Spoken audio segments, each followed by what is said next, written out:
I 35M, wife 34F recently engaged in an apparent emotional affair for 3 to 4 months until she got caught, and I'm looking for some advice. We have been married for 6 years, together for 8. D-Day was 7 days ago. How I found out, I got a new bank card and forgot to update our wireless/cellular provider payment. After updating with a new card, something compelled me to check the call logs of her phone. She had been distant/off and texting late night, and I didn't feel like checking her cell phone/feeling like a jealous husband, but maybe the call logs would be a good weatherstone to check if anything was wrong. What I saw just raised some alarms. The minutes of conversation with this phone number was greatly larger than any other number combined. She was also calling him late at night/early in the morning when she was away from home visiting her parents. She was also calling him during her workday. One day she was on the phone with him for 3 to 4 hours. I did a reverse phone number search and found that this one particular person was a good friend of hers from a long time ago. After confronting her with this, and wanting to know what was going on, her initial story was that he was just a friend, has a stressful job, and needed support. He is a police officer, and she greatly respects and is interested in law enforcement in general, almost going to the academy herself. After I asked if she felt that there were any boundaries being broken here, she replied with no. But then changed her story. I asked her to tell me the complete story, and that I was a man and could take it. But if she downplayed, lied, or omitted, that would not be great, as we would be stepping over the course of the next 3 to 5 iterations of the story. It has changed from being a good friend to someone who needed support. Harmlessly flirting over text.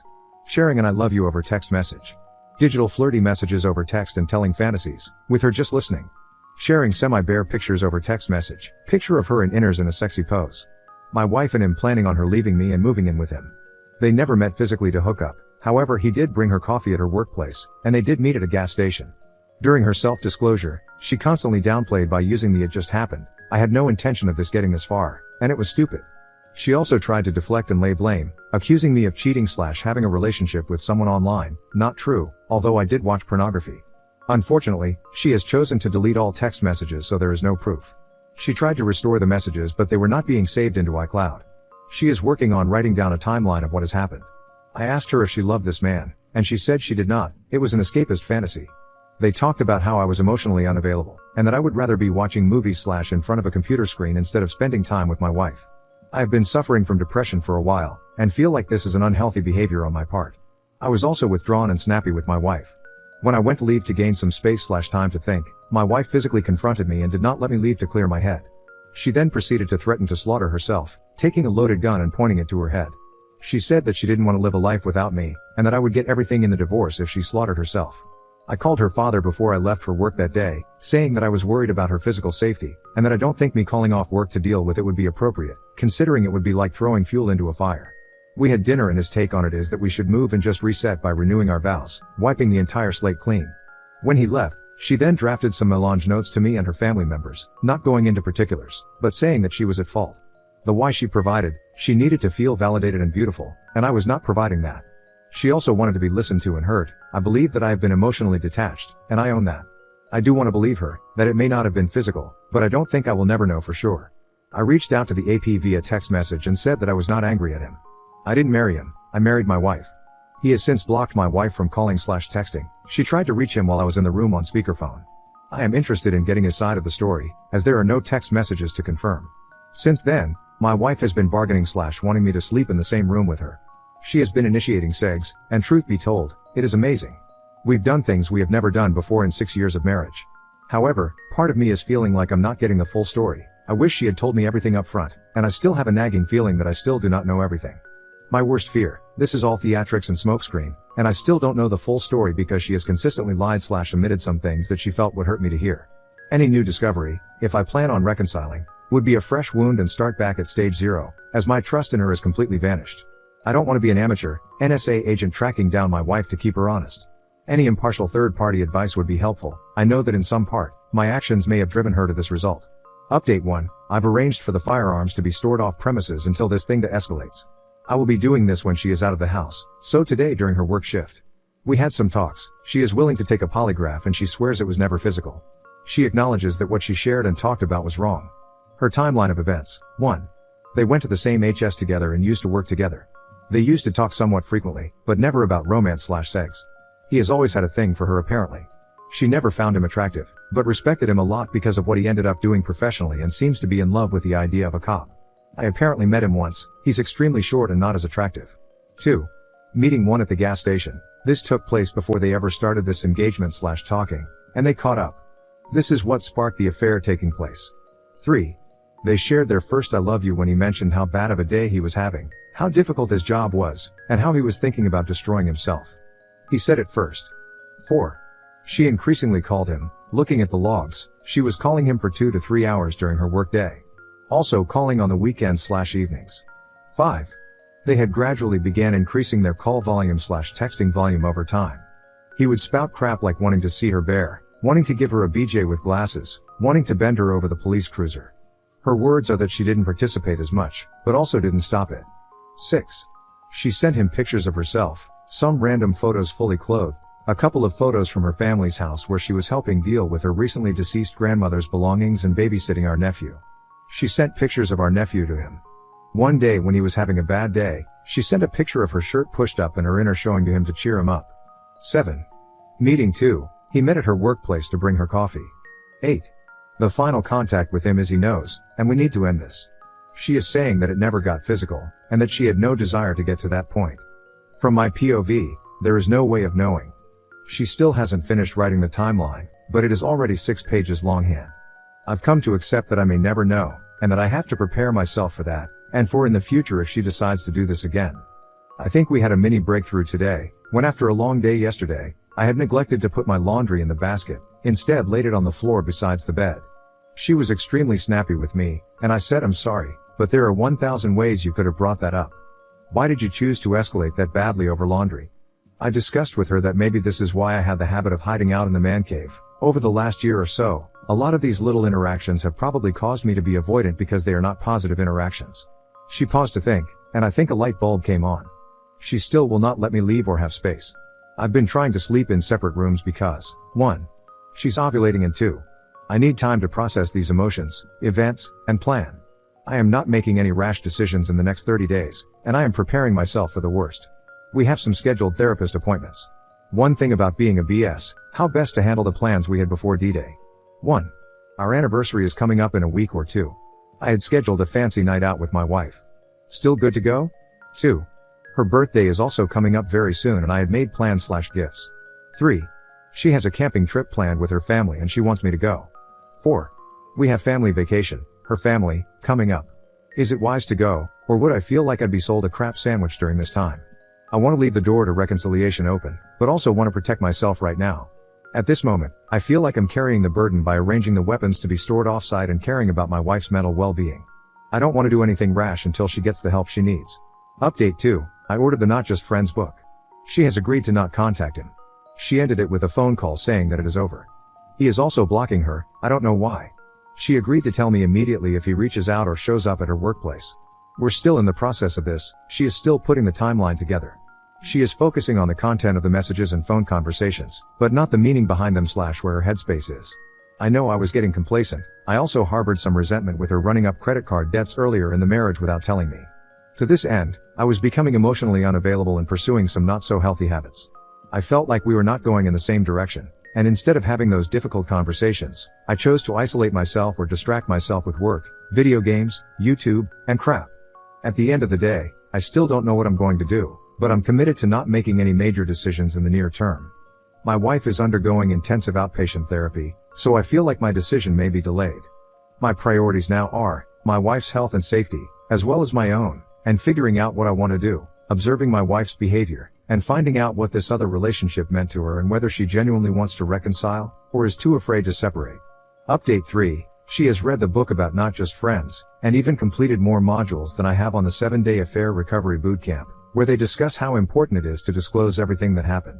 Her version of the story is that she felt alone in the marriage and it was nice that someone listened to her, and that she got sucked into the emotional talks because she did not have the proper boundaries in place.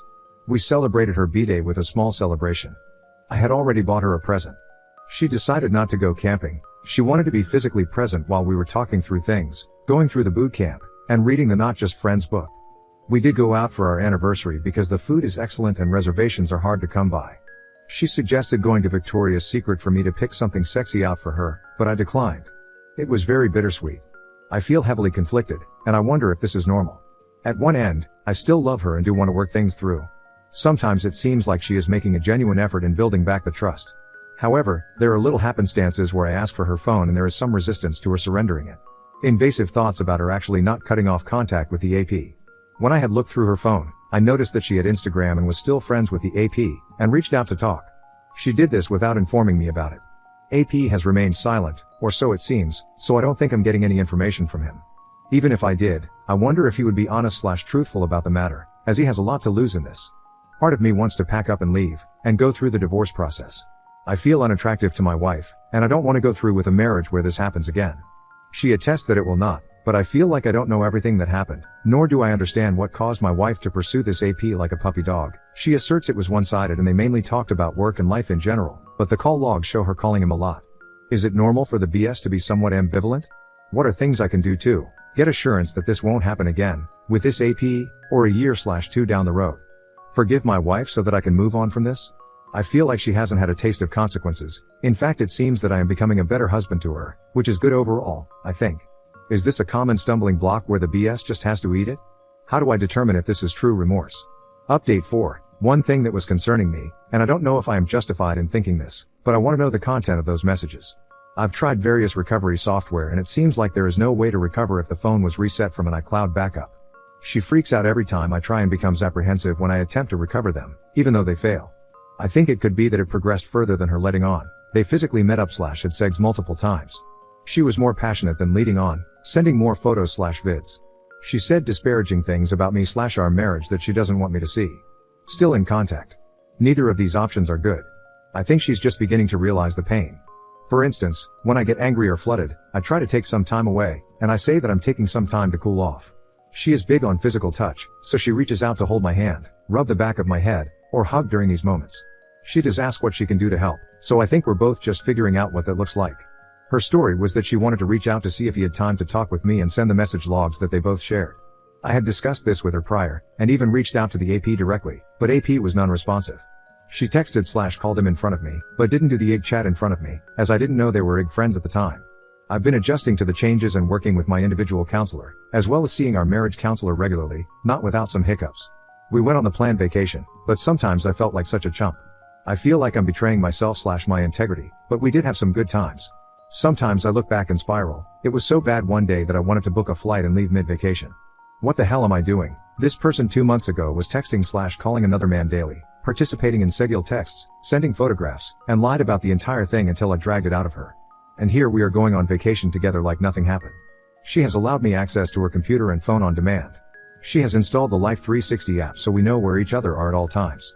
However, at the end of the day, I understand that if she wanted to cheat, she could still do so, as there are ways around these methods. We are still living together, sleeping in the same room, having sex frequently. It's hard to complain if you're getting laid regularly, but this could be a manipulative tactic to distract/make me shut up. We are slowly working on reconnecting, and we are planning dating events together. Sometimes I feel like I did when I first dated her, and am extremely hopeful about the future as our relationship was not meeting either of our needs, and other times I feel like I'm living in a house where the roof can cave in at any moment, wondering why she chose to have an emotional affair, and whether there is more that she is not telling me. Over some time, our conversations have been less intense emotion-fueled outbursts, and more about connecting, communicating, and understanding. However, during one of our conversations turned away, I told her that I do sometimes feel like I didn't take time for myself to process the entire thing. She did not allow me that space. She made a comment that if I left, she would get the weapons back and that there is no life for me without you. She has been seeing a therapist and on medication for about 1.5 months now, but I need to figure out if this is control, or if she legitimately needs help. I will bring this up during our next MC session. As for myself, we went on a vacation where I was allowed to take some personal me time. I've been focusing on work and professional activities, and been getting more active physically. Tons of Corrine as well around the house to keep the intrusive thoughts away. Sometimes I don't feel like doing much of anything, probably the depression stage of grief. I indulge in that feeling sometimes and sit in it, and other times I try to keep busy. I do wish she took a more active role in recovery/reconciliation. She has been researching books, she read not just Friends, but mostly she wants to spend her time with me. Part of me thinks she is worried that I will leave her, and part of me thinks that she is too reliant on me for her happiness. At the end of the day, I do not yet trust her. I do still love her, but at times I feel like putting in the effort to go on date nights is half-hearted on my side. Maybe I'm not entirely invested because I'm still processing this on my end, and feel like the relationship is still not yet safe/secure, but I'm giving it my best shot. Maybe it's my actions not being in sync with my emotions of being betrayed/lied to. I take ownership of the things I have done that contributed to the marriage not being so great, and I'm hopeful that whatever direction we ultimately go, I will either be a better partner for my wife, or be better at being a partner to someone else. If I walk away, I know it won't be because I didn't try. One interesting note, she mentioned that she did not approve or think me posting on Reddit was a healthy way to tackle this. There could be some truth to that as well, but I know I've gotten a lot of support here. Update 5, it's okay for now. We did couples therapy for about 10 sessions, but it got to the point where it was stabilizing the marriage. We had to go through about 2 to 3 counselors to get a good one that actually understood the impact of the infidelity, instead of pushing the blame back on me for the infidelity and trying to fix me. We go out on dates, I have full access to her location/phone data.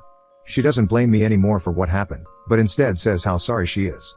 I am proud of her for going through therapy individually. She discovered through therapy that her mother is a narc. Through that, she was able to identify that her need of constant validation and fear of not being validated came from other people, constantly trying to please others, and effectively making others responsible for her happiness. When I wasn't making her happy, she decided to try to get this validation from others. That's my theory for now. This is impossible for anyone to fulfill. Nobody can be responsible for others' happiness. I'm proud of her for reading the book/doing the work to identify some issues that were programmed from her childhood. It's hard to take a critical look at yourself and those closest to you and identify how their behavior can hurt. I still have this lingering feeling of mistrust. I haven't fully recovered from this. I'm trying is all I can say.